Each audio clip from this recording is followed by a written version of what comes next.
privacy. He is currently a university distinguished professor at Texas A&M, where he also holds the College of Engineering chair in computer engineering. Dr. Kumar is a member of National Academy of Engineering, the World Academy of Sciences, and the Indian National Academy of Engineering. In addition, he is the author of several books. The most recent one is Architecture and Economics for Grid Operation. He has won many awards, including the prestigious IEEE Field Award for Control Systems, the Fred Lersick Prize of IEEE Communication Society, the Outstanding Contribution Award of ACM SIGMobile, and the SIGMobile Test of Time Paper Award.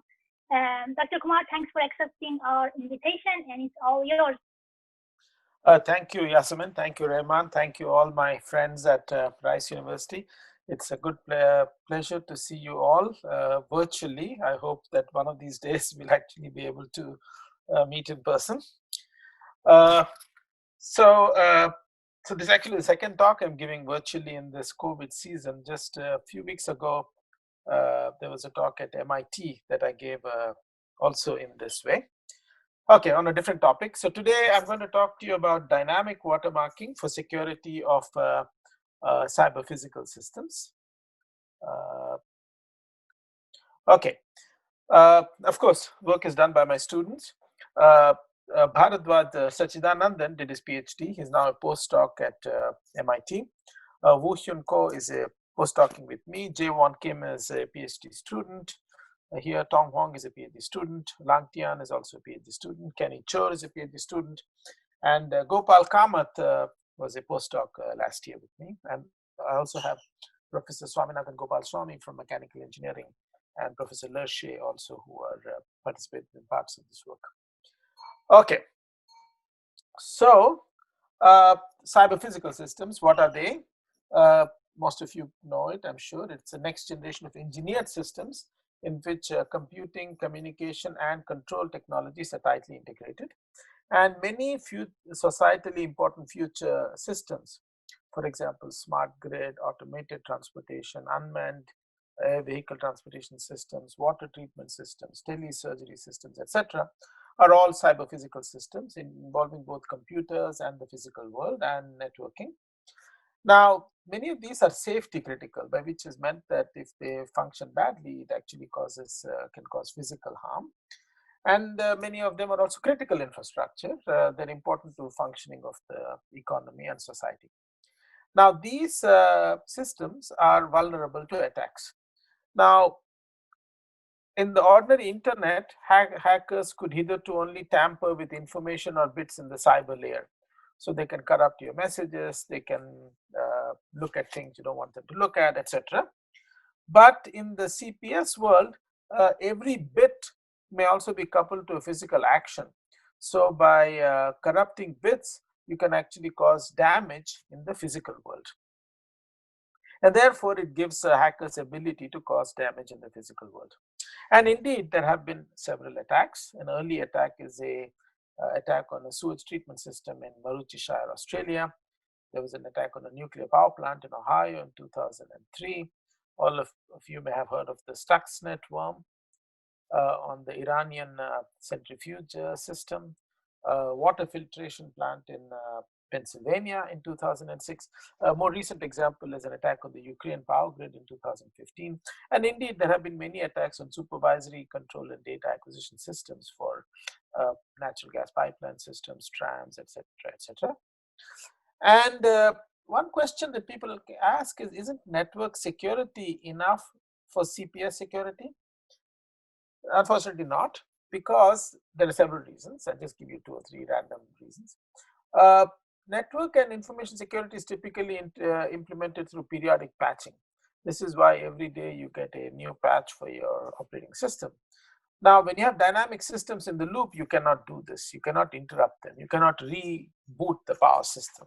Okay, so that's not good enough. And also, the traditional notions of confidentiality, integrity, availability, etc., in networks and does not address real-time considerations. And real-time considerations are very important when you're doing closed-loop control, as happens in these cyber-physical systems.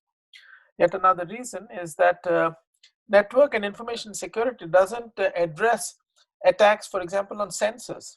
What if your sensor is giving wrong information? The network is fine, but your sensor has been attacked, and that doesn't fall in this category. So for several reasons, network security is not adequate for CPS security. So the challenge is this: even after many, many decades, we still cannot secure operating systems. This is why every day we get a new patch for our computers. Cannot secure internet. That's why we get new patches for our browsers and everything. So how on earth can we possibly secure CPSs? So that's the question. Okay, I'm going to provide you a general purpose solution, and I'll also give you actual experimental demonstrations on real systems. So first, we need to have the right abstraction of cyber-physical system, and abstraction is critical. So the overall cyber-physical system has a physical plant at the core. So this could be an automobile, it could be the power grid, it could be a chemical oil refinery, etc. And there are actuators. For example, for an automobile, the gas pedal or the steering wheel is an actuator. For a chemical refinery, maybe the flow control valve is an actuator. For the power grid, maybe the generator set point is an actuator, etc. And there are sensors. So sensors measure the critical variables, critical outputs of the physical plant. For example, the speed of your car, or the direction it's heading, or the voltage in a power grid, or the frequency in a power grid, or the level of a water tank or a chemical reactor, etc.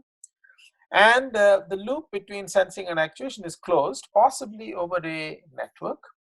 This could be a network of dumb routers, or it could even be a network which fuses information. So it could be a computational forwarding network. Now the issue is that some of these nodes, routers, computation nodes, sensors, actuators, may be compromised. And the question is, how do we secure this overall cyber-physical system when some nodes have been compromised? Now, the abstraction that will help us solve the problem is the following. Let us suppose, I'm going to focus today only on sensors being corrupted or the network being corrupted. There are theories that we are developing for actuators also corrupted, but let's just, for clarity, focus on the sensors being corrupted. Now, one possibility is somebody has hacked your sensor and is giving you wrong information. Another possibility is the sensor may be fine, but somewhere in the feedback flow of the information, somebody has tapped into the packets and corrupted the packets. So you're getting wrong information bearing packets. In either case, as long as the information reaching the actuator is wrong, I'll simply regard the sensor as compromised. So whether it is a sensor itself or the information bearing packets of the sensor are compromised, doesn't matter to me. Effectively, I cannot trust the information purported to be coming from the sensor. So that's a simple abstraction. Either actuators or sensors are compromised, and we're going to focus on the case where the sensors are compromised. Okay. So if information from a sensor is compromised, we say sensor is compromised. It doesn't matter where it was compromised. So how do we secure the overall cyber-physical system when sensors and actuators may be compromised? The basic idea is the following. It's quite simple to understand. So we have a physical system. This could be a car, for example, and there are sensor nodes which measure the speed, the heading, etc. And let us suppose the true measurements are y of t. Okay, there are many components to these measurements. So y is a vector. We have a vector of measurements which changes over time. Now, let us suppose that one of the sensors has been compromised. So what you are getting is a vector z of t, which may be different from y of t in some of the components. So z is what the sensors report to you, though the truth is actually y of t. Now, your feedback control law chooses an input to apply based on the reported sensor measurements. So the input is a function of the past of z. Okay. Now, how do we protect this system? Very simple idea. We're going to superimpose a private excitation whose realization is unknown to the other nodes. Very simply, I'm going to add a little bit of noise to the input. That noise is for the ith actuator is denoted EI of t. You can think of it as a random noise. Think of it as a white noise if you like. Now I can announce the fact that I'm adding a noise. I can even announce the statistics of the noise. I can tell you that it is mean zero, it has this spectrum, it has this variance, etc. But I will keep the actual random waveform secret. Okay. All right. That's and that EI of t we call a watermark. And it is a watermark in the sense that that input will go through the physical system and show up at all the nodes, and it cannot be erased from the measurements, just like a watermark on a physical sheet of paper. Okay. So how does so the net input you're applying to the system is the combination of the input you're supposed to apply based on the reported sensor measurements plus this private excitation, this watermark EI of t. Now how does that help? So we add this private excitation and the input travels through the physical system and is embedded in the measurement at the sensor. And then the sensor reports some measurements back to you.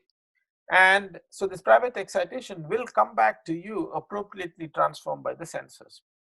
Now I can look at what information is coming back to me, compare it with what I applied, and then determine if there's an attack, and I will show you. Okay, so if what is coming back to me is not quite what I expect, the secret signal that I put in appropriately transformed is not embedded in the signal that's reported, then I can figure out that there's an attack. So the controller can check if the reported measurements are appropriately correlated with ET, and if not, then there is malicious sensor information. Now our goal is only to detect an attack. So the attack detector will just detect an attack. Now what do you do if there's an attack is detected? That depends on the context. If it's a car and if it's a lonely highway, maybe you may be able to stop it. If it is a UAV, you can't stop it, you have to land. If it's a chemical refinery, maybe you may go to manual operation, you may switch automatic operation off and go to manual operation, you may halt it, you may reboot it, etc. That context I'm not going to address. All we're going to address is how to detect attacks. Okay, so I'm going to show you this idea on a very simple first order system, so you get the basic hang of it. So let's take a simple first order system. There's a system whose state at time t plus 1 is A times the state at time t plus B times an input ut plus white noise Wt plus 1. So this noise Wt plus 1 is the ambient noise in the system that's anywhere there. Think of it as thermal noise if you like. And let us say that it has Gaussian, and let us say it has a certain variance sigma squared W. So this is the plant or the true system. Now, for the input u of t of the system, I'm going to apply what I should have applied, the nominal input, plus a secret excitation, the watermark u of t. And let us suppose that watermark is again, say, Gaussian, mean 0, variance sigma squared e. So these two numbers, sigma squared e and sigma squared w, keep track of those. Now, so the closed loop system is xt plus 1 is axt plus b times ut, but u is a combination of two things. So you get bug and be and w. So this is the overall closed loop dynamical system. It is fed by two random things. One is the ambient noise and one is the watermark, which is your privately injected white noise of which you are aware. Now, I'm going to take that equation and write it in two different ways. I'm going to move some terms from the right over to the left. That gives me the first equation. I'll move some other terms over from the right to the left. That gives me the second equation. Okay, so in the first equation, I isolate W on the right hand side and everything else on the left hand side. In the second equation, I isolate the two noises B and W on the right hand side and everything else on the left hand side. Now, this W has to have a mean 0 and variance sigma squared W. Now, BE plus W, because these are independent noises, should have a mean 0 and variance sigma squared W plus B squared sigma squared E. So this should have a larger variance. Now, these two quantities on the left hand side, I don't know the value of x. I do know the value of UG, I do know the value of E, but I don't know X. X is the true state of the system. What I do know is what the sensor reports to me. So let us say the sensor has reported Z, claiming that Z is the true state. Okay. Now what I do is I simply plug Z where X should be and check whether the left hand side has the variance sigma squared W here, and this left hand side has the variance sigma squared W plus B squared sigma squared E. So I get two tests. ZT plus 1 minus AZT minus BUGT minus BET. Does it have this variance? On the other hand, if you take ZT plus 1 minus AZT minus BUGT, then it should have this variance.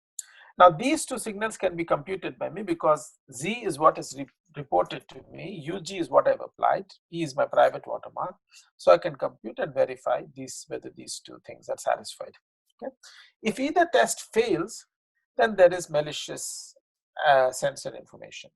Okay. So clearly, this is a necessary condition. If it fails, definitely there is something wrong. Okay, because the equations should be satisfied. The more difficult and more subtle part is supposing the test is passed. Then what guarantees can you give? Can I say that everything is fine? Nobody could have done anything to you? Can I say that if these tests are passed, there is no possible attack in the world that could have been done? That's the challenge. Now, just a brief comment here. Traditionally the security field has been reactive. So somebody finds an attack on a system, then people send you a patch, they fix the operating system or browser or something to fix that patch.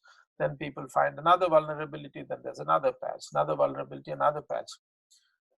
You're always closing the barn door after the horse has fled.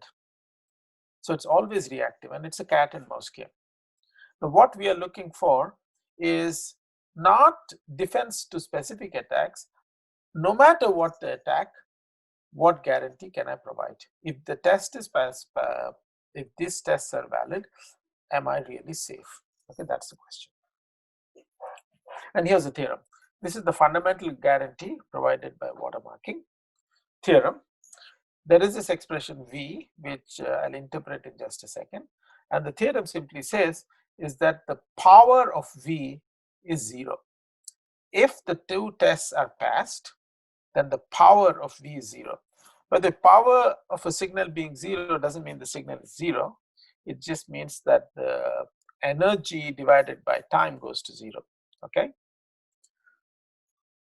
So that's what the theorem guarantees. Now let's interpret it.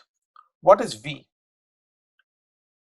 If you take this equation for V, you can rewrite it this way by moving some terms to the left. And what you get is that the ZT plus 1 minus AZT minus BUGT minus BE. Now if Z were truthful, if Z were X, then this would be XT plus 1 minus AXT minus BUGT minus BET. If it were truthful, that should be equal to W, right? Because that's a dynamic equation of the system. Now what it says is that the untruthful measurements will satisfy the same equation as the true X with one modification. The noise W, ambient noise W, could be corrupted by V. But what is V?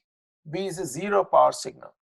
So what it says is that the measurements could only have been corrupted by distorting the actual noise present in the system, the ambient noise, by a 0 power signal V. That is the total extent of the corruption. Okay, effectively, the attacker can only compromise it by disturbing the ambient noise by a 0 power signal. Okay, there's a proof which is quite subtle, and I'm not going to skip.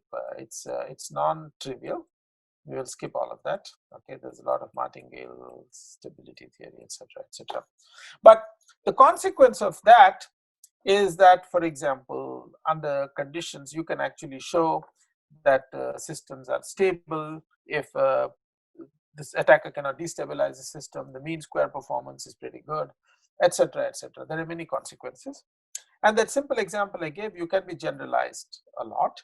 It can be generalized to RMAC processes. This is the bread and butter of process control, modeling chemical refineries and process industries. MIMO partially observed Gaussian systems, electromechanical systems, aircraft systems, vehicles, etc. To the extent that you can model them this way. Okay, let me take an example just to show you, give you a little bit more physical feeling. Let us say you have a plant that looks like this. This is an autoregressive moving average process with driven by white noise. Y is the output of the system, and Y plus sum of its past depend on U plus sum of its past plus noise, and W say mean 0 variance 1. Okay, noise. Now let us suppose the actuator applies an input which cancels out all the Y's to make Y equal to W. This is called minimum variance control, and this is a popular strategy in process control. You apply a control action which reduces the variance of the process as much as possible. So the thickness of the paper is kept as close to the nominal as possible, or the fluctuations in the water level are as small as possible. It's a minimum variance control. Okay. Now, the closed loop system that results is this. Because the actuator doesn't have access to the true Y, it has access to reported measurement Z, which may not be the true Y. So the true system will look like this. It is driven by the reported measurements, which could be arbitrarily manufactured by the adversary. Okay. Now here is a sophisticated attack which is much more sophisticated than, say, Stuxnet. Okay. So this attacker actually is trying to estimate the watermark that you put in, and then try to feed you something appropriate to kind of fool you as much as possible. Okay. Now that's a rather sophisticated attack, and in the absence of watermarking, it would be hard to detect it. But I'll show you what happens. So here we have an attack where the sensor is hijacked and the measurements are distorted beginning at time 4500. And what happens is that my test signal immediately shoots up, and then as soon as the attack is launched, I can detect it. So pretty fast, almost instantaneous detection of attacks. Okay, so that's the kind of thing you're looking for. This attack detector signal will suddenly shoot up. Okay. Now, do we really need both tests? And there are a lot of theorems here. So there are counterexamples which show you, yes, both tests are indeed necessary and sufficient. We can extend to non-Gaussian systems, etc., etc. Okay. There are lots of papers here, which I'll provide the references later. But now I'm going to go into implementations. So first, let's start with an attack on autonomous transportation systems. So our first experimentation was on this vehicular testbed in our lab, okay, in our Cyberphysical Systems lab. Later we moved to an actual vehicle, I'll show you that. Then we moved to process control, actual one, I'll show you that. And then I'll also show you an attack on the power grid and how to detect that. Okay.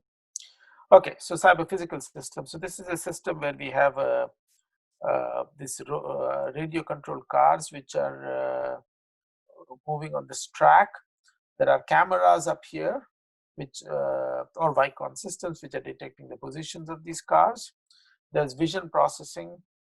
There's high level control going on here, and these cars, each of these control cars is controlled by a wireless the laptop here, which is communicating by wireless to these cars. So it's basically a closed loop system, closed over wireless, closed over vision, closed over over the entire cyber-physical system. Now, actually, we're going to test this on an intelligent transportation system. So this is we built a rather sophisticated collision avoidance system. So our collision avoidance system prevents cars from colliding, even if you, so there are these automated cars, and you can take a rogue car and manually try to move it around, and the automated cars will avoid collisions or stop. Okay, they'll try to avoid your collisions. So that's a collision avoidance system, but that we're going to attack by giving wrong position measurements of a car. Okay, so this now this system can be modeled. We model it by simple kinematic equations. You can see the heading and the XY positions and so on. There are cosines and sines and so on. This is a simple bicycle model, okay, of a car with a certain sampling period. There are various variables, there's ambient noise, etc. It's a nonlinear system. And what we do is we add a watermark here, which is the E, V, E theta. We add watermarks, two watermarks. Now, the first thing I'm presenting is the trajectory of the cars when you watermark them and in the absence of watermarking. And what you see is that the trajectories of the cars are basically the same with or without watermarking. And that's an important consideration because nobody wants to add noise to a well-functioning system and cause it to behave poorly.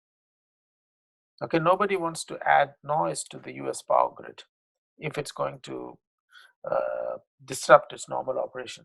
And this one shows that the watermark we add is so minute that it doesn't affect the normal operation. Basically, the watermark will be detected by very sensitive signal processing. It doesn't affect the real operation of the system. Okay, and that kind of test we show for all the things that we do. So watermark doesn't result in any added penalty on performance, but yet it's a sentinel that will detect any attack. So here we have a sensor attack where there's a bias on one of the sensors, and it turns out this particular attack passes test 2. Remember, there are 2 tests, but fails test 1, and both of them are necessary. So this is what happens. So the attack starts, and then quickly it is detected because the signal goes outside its threshold. Okay, so you convert this variance test into a simple threshold test, and that is done with standard statistics detection methods. Okay, all right, but it passes test 2 because it stays within the thresholds. Okay, now this is a video of the actual demo, and this video we had a college or publicity people for the college. They actually came by to our lab and they took a movie and they did a beautiful job, much better than we could have done, and they actually publicized it, and it went viral on ACM. We got calls from all over the place, and my students became stars on television for an evening. I'm going to show you the video, and this video has music which you may or may not hear, done by a professional staff, and actually they did all the dubbing, not the dubbing, the titles and so on, and I think they did it rather well because they captured the heart of the technical stuff in a way that a layman could understand. So here's the first video.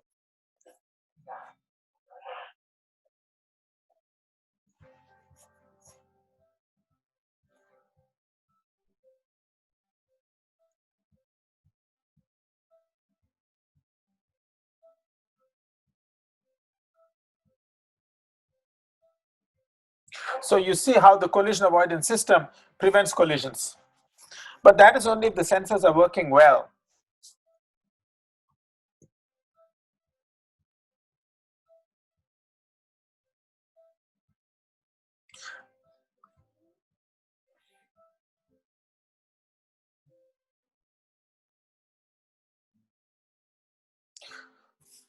So you corrupt the position of the second car, there's a collision.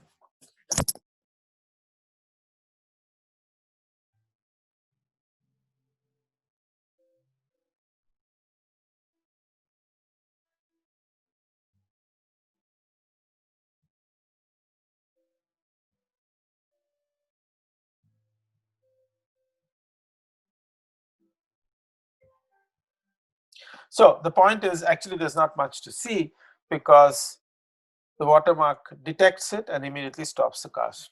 Okay. Now, to go from theory to the experimental testbed is quite an achievement, and I'll explain to you why in a second. But does it actually work in practice? Okay. So we got a contract actually from Army Research Labs, and we actually demonstrated this. So what we want to see is, does it work when literally and not just figuratively, when the tire meets the road? Okay. And why is that? Why is it important to do experimentation? Because whenever you do look at simulation models of cars or chemical refineries, they always write down only the Newtonian dynamics. They never write the noise model. Okay, and so vehicle simulation models only model the deterministic part. But our theory of defense relies crucially on stochastic considerations. So I'm relying crucially on the inability of the attacker to detect, to be able to separate the watermark noise from the ambient noise in the system. So it's fundamentally a stochastic thing that's hiding in the ambient noise. And that simulation models don't give you a model of the noise. So you have to test it out in practice. Okay. So the ability, and we have to see whether the watermark test can detect minute correlations in this ambient noise. And things like road noise, tire noise, wind noise, and God knows what other noise plays a crucial role. So the test of the pudding is only in the tasting. So here we did a test on a Lincoln MKZ at our Rellis campus proving grounds. And this is where many of these people that I mentioned in the outset come in, our mechanical engineering colleagues and so on. This is the architecture of the autonomous vehicle. This is the architecture that the Army, for example, is very interested in. So it's a drive-by-wire system. It's got extroceptive sensors and proprioceptive sensors. And this is a new word that I learned in this process. Proprioceptive means kind of internal to the vehicle, extro means external. And then we have a engine control unit, autonomous. And then they actually wanted us to work with a CAN or a CAN bus to see whether with the CAN bus packets and everything, this whole system will work. So there was a lot of reality to it. And it's the implemented system and vehicle speed, yaw rate, etc. And okay, so this is the video. Unfortunately, you're not going to see much because when the attack happens, it will be detected and stopped. Okay, so there is this card which is supposed to be going, and then the attacker corrupts the trajectory, and basically all you'll see is that this car stops. Okay, not very visual, I'm afraid. Okay, that's it. Okay, okay, so we can, okay, so this so the attack happens and it is immediately caught. And what we found is that the detection is nearly instantaneous, and the watermark variance, we could go down to pretty minute levels and it would still work. And the magnitude, I mean, you take this with a grain of salt, the magnitude doesn't seem to be a factor, at least with regard to affecting normal operation. Okay, now we mean this as a general purpose defense for the process control industry. So now I'm going to take a prototypical process control system. So we want to protect all the manufacturing plants, chemical refineries out there. So this prototypical system is a 2-tank system. So there are 2 water tanks. The water from one tank goes down into the second tank and flows out. There is an electric motor which controls the flow rate into the first tank. And our goal is to control the level of this tank, Y1, and the level of this tank, Y2. So it's a 2 outputs, 2 levels, but 1 input. And the input is the voltage to the motor, which is what governs the flow rate. Okay. All right. So that's it. And the typical attacker, for example, an attacker might be interested in causing an overflow from this chemical oil refinery by misreporting one of the levels. By the way, these levels are measured by pressure sensors at the bottom. Okay. Okay. So this is the actual experiment. So the system is just starting up. Okay. It hasn't yet started up. It'll come to the regulated points. Okay, so now the system is being controlled at the levels. This level is being controlled at 15. This is being controlled at what it should be. And supposing you hijack one of the levels by misreporting the level, for example, adding noise to it or biasing it or something, then it overflows.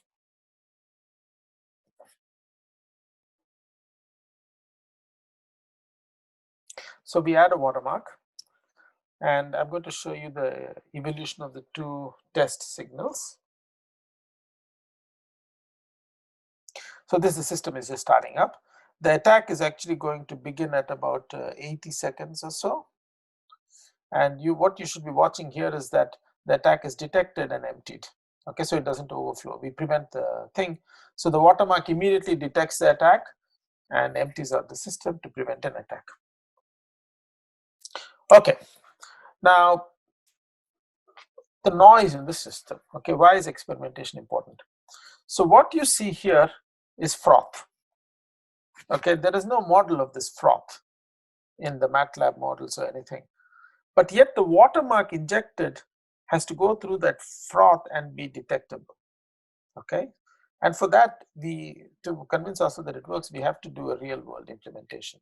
Okay, so watermark has to survive the froth noise, and it's a fundamentally stochastic approach hiding in ambient noise in systems. Okay, all right. Okay, the next one I'm going to show you is an attack on the power grid. Now, unfortunately, or fortunately, they will not let us fool around with the actual power grid. So this is actually a simulation model. So you should take our results with a grain of salt. But what I'm going to show you is how to attack the power grid and also how to defend it. And in particular, we're going to attack what is called automatic generation control in power systems. Okay, what is automatic generation control?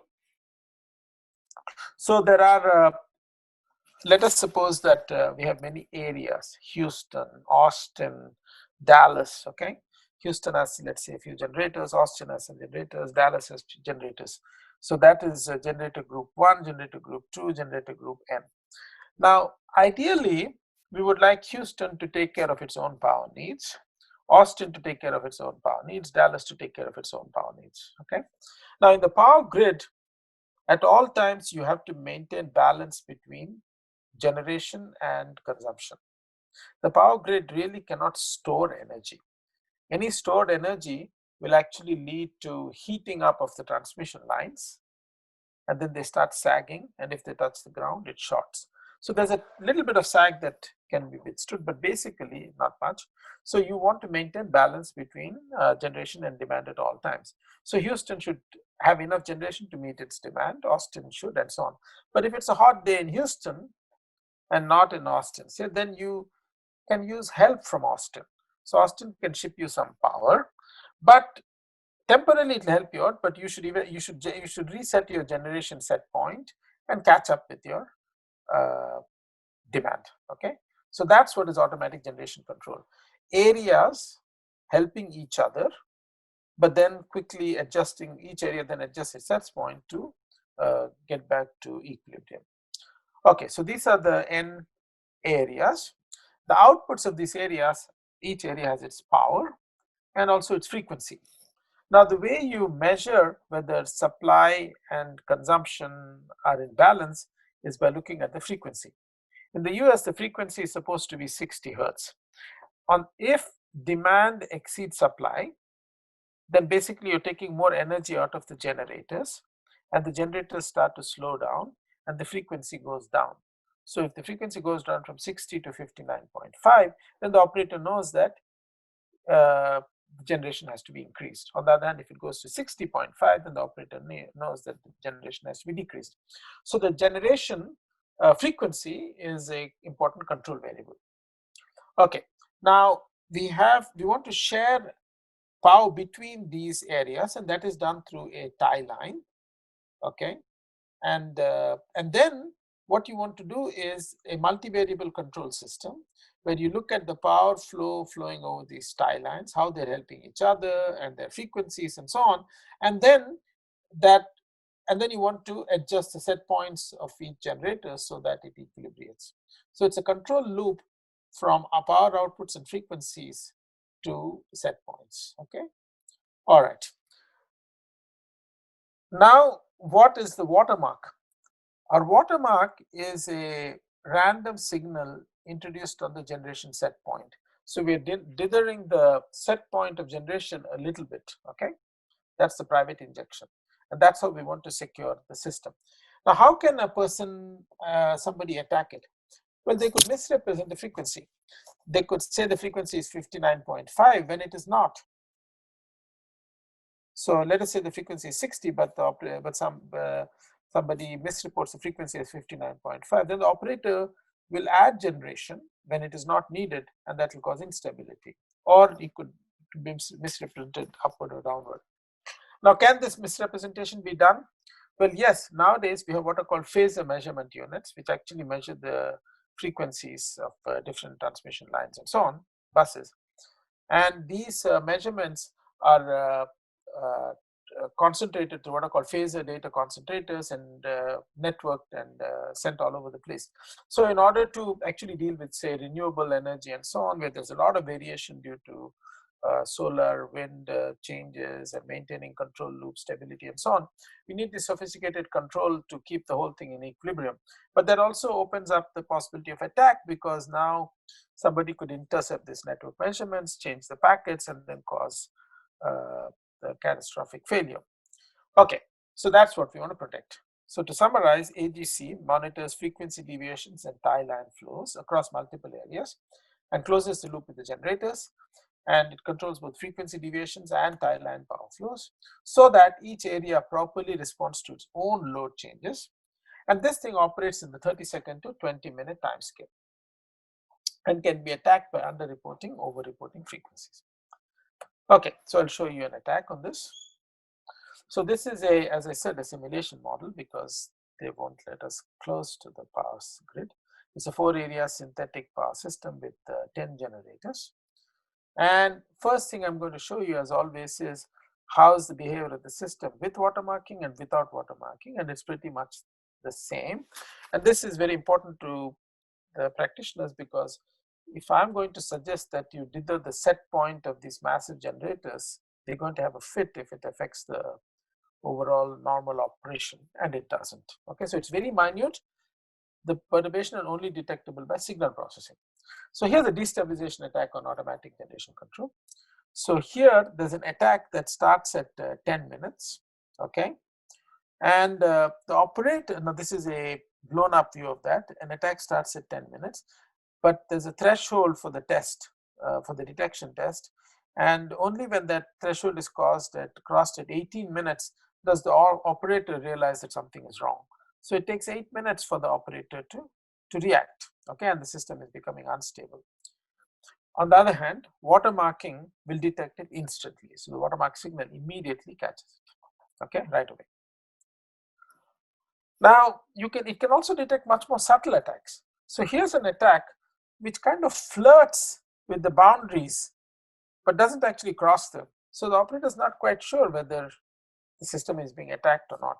Okay, because it's not actually going unstable, but watermarking will immediately catch it. Okay, all right. So that brings me to the conclusion. So what we're suggesting is that this is a possible general purpose defense of cyber physical system. We can use it across the board for all kinds of things to protect us. And there are many interesting problems. And if you're interested, there's a whole bunch of papers that you can read. Okay, thank you very much. Okay, Thanks I'm so done. much. Yep, and I'm going to stop the share. Yep. Yes, thanks so much for the great talk. We have a couple of questions already.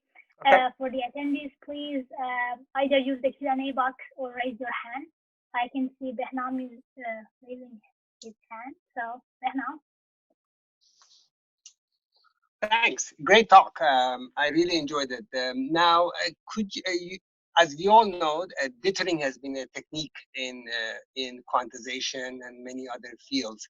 And you mentioned the word dithering a couple of times in your talk. Is there a sort of a direct, quantifiable or explainable relationship between the traditional dithering and your sort of idea of watermarking?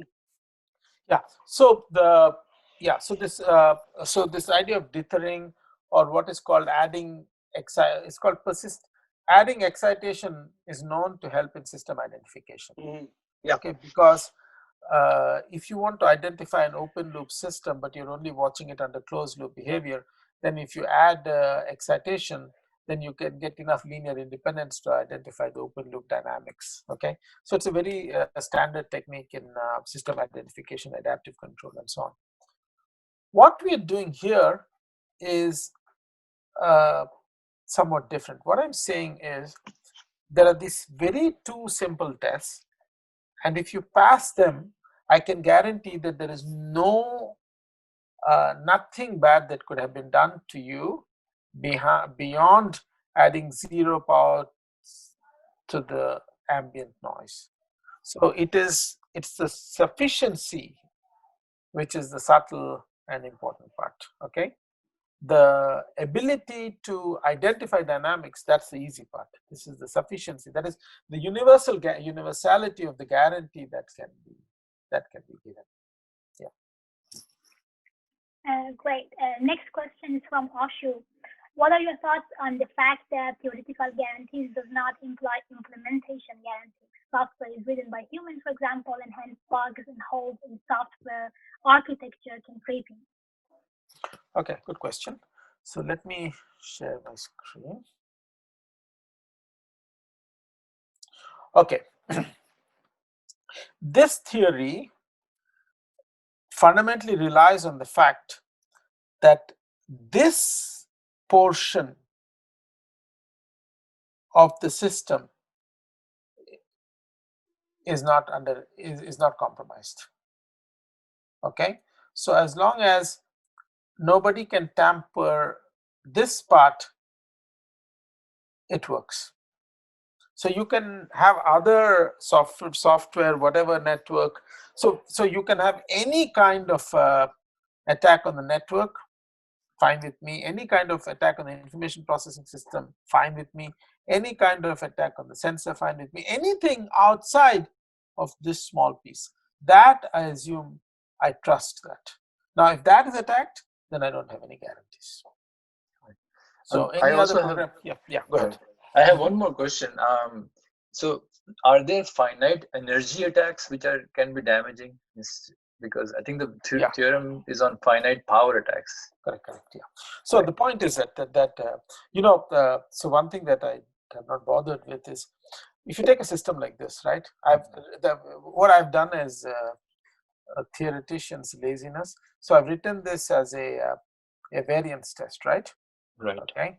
What I'm really saying is that this process should have this variance, and now how do you convert that into a finite time statistical test? There's a standard quickest detection test or a Neiman-Pearson test. Anything can be done, and they're all trade-offs between miss and false alarm, right? Or equivalently detection time and so on. So all the standard stuff can be put right there. Essentially, from a theoretical point of view, I'm saying that if the measure is singular with respect to this, then we detect it, and you convert it to any test. So you can go a little bit further and say, given this level of the watermark and given a certain type of attack, how long will it take for the detection test to cross the threshold? So you can do those kinds of studies, but those are kind of routine stuff. Right. Yeah. So basically, so I'm just writing it in this way, and in all these other things, we do have some thresholds and so on. But you can actually in practice, right? The simplest thing is you write. Let's go back over here. Okay, so you set in practice, in normal operation, you see the signal and you set some threshold somewhere here, and then you say, hey boy, if it crosses it, then I think there's an attack, go check it out. Right. So empirically you can set threshold, or if you understand the process model very well, you can tune the threshold and so on. Now, one of the things is that I think that it's very hard to model the actual noise in systems. So perhaps we should just go empirically. I should also say one more thing. Is it an attack? Could it be a malfunctioning sensor? Either way, this will catch it. Right. In fact, I cannot differentiate between an attack, malicious attack, and a malfunctioning sensor, because the difference is only in the heart of the attacker, right? I mean, did I make a genuine mistake or am I being malicious? I really don't care. Either case, it's wrong and I catch it. So could you also comment on this, that, to set a threshold, in a real system would be an equivalent of, what one could call a calibration process, that you have to, something below something is okay, or above that is problematic. And that calibration, go ahead. That's the standard compromise you have between miss and false alarm. It goes back to radar days, right? I mean, when do you say there's a plane coming at you? When the reflected energy exceeds a certain. So so you have to, if I can, let's see here, let's go to this. Anyway, the point is this: there were these 3 sigma or 6 sigma or 2 sigma, whatever bars you put, right? Right. Yeah. So that's the standard trade-off between miss and false alarm, type 1, type 2 errors. And I really don't have anything more to say that other than you take your chances. Okay. And of course, the other thing is also detection time. If you set the threshold very low, I can catch it instantly. And that depends on the context. Is it a fast-moving vehicle, slow-moving vehicle? Is it a slow-level control? These are all practical considerations. And in practice, you have to tune the system. Right. Yes. Yeah. Thank you. I can also see Joe is raising his hand. Joe, go ahead, please. Okay, yes, very interesting talk. I enjoyed it. I had a question about, again, this sort of reliability aspect. In a number of systems, you may have multiple sensors. That was, I guess, the problem with the 737 MAX not using a second sensor. If you have 2 sensors observing the same value, would you use the same watermark in both, or would there be some benefit in using a different watermark and then voting, or how would you do the voting among the 2 sensors in that case? Okay, very good question. And the answer is actually the following. With just one actuator, it can catch any malfunctioning sensor out of any group. Okay. So in other words, if there are many sensors and one of them is malfunctioning, with just one actuator, I can catch any sensor, provided it's not an irrelevant sensor. If that sensor is not used for anything at all, right? Yeah, but as long as connected. Yeah, so basically one actuator, you don't even need to watermark all the actuators. If there is controllability in some sense, just watermark one actuator, you can catch anything. Okay, but would it be beneficial to have more than one watermark, or you think one is going to be sufficient to catch all cases? And sometimes you can do things like integrate or differentiate a sensor value to create a virtual tachometer, accelerometer. Would that watermark be transparent as you were to integrate or differentiate that data value? Yes. So yeah, so that gets back into so in theory, the infinite time variance, if it deviates with just one watermark, I catch it. But if I watermark, say, more than one actuator, then maybe I can catch it faster. Maybe my miss false alarm trade-off can be better. Yes, so those considerations can come in, and you can optimize for those kinds of things. In theory, one watermark will catch it, but you have to go down to finite time analysis to proceed a little bit further. You're absolutely right.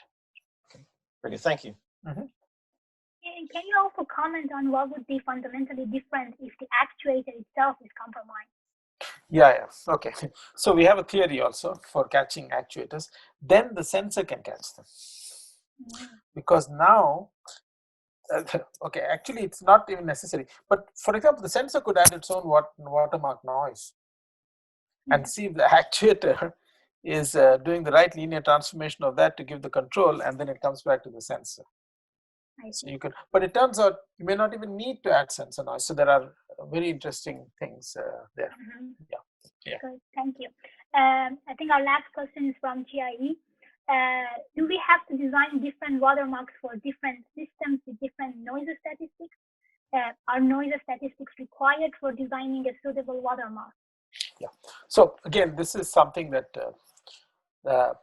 So for a good control, any control system, just like any communication system, has a pass band, right? And if you want to identify a control system, determine the transfer function, then you should excite it at crossover frequency. Okay, that's the right place to excite, because you're catching the right. I mean, if there is a system with a natural frequency of 1 hertz, there's no point in exciting it at 1 billion hertz, right? I mean, that in theory, yes, but it will be so many dB that won't be useful. So we have to excite at crossover. So you can shape the spectrum of the noise to be dominant in that thing. So again, that can be designed with the context in mind.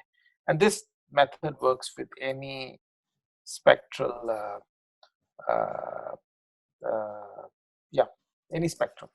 Okay, in theory, yeah. But so you have to particularize it to the context, but the framework works, and the rest of the analysis is kind of straightforward. Great, thanks. I think we covered all the questions here. Thank you. Thanks so much again for the insightful talk. Thanks everyone for attending. This concludes this session of our ECE Distinguished Lecture Series. Thanks everybody, and stay safe, and wish you all the best. Okay, bye-bye. Thank you. Thank you. Thank you. Bye-bye. Bye-bye. Bye-bye. Bye-bye. Bye.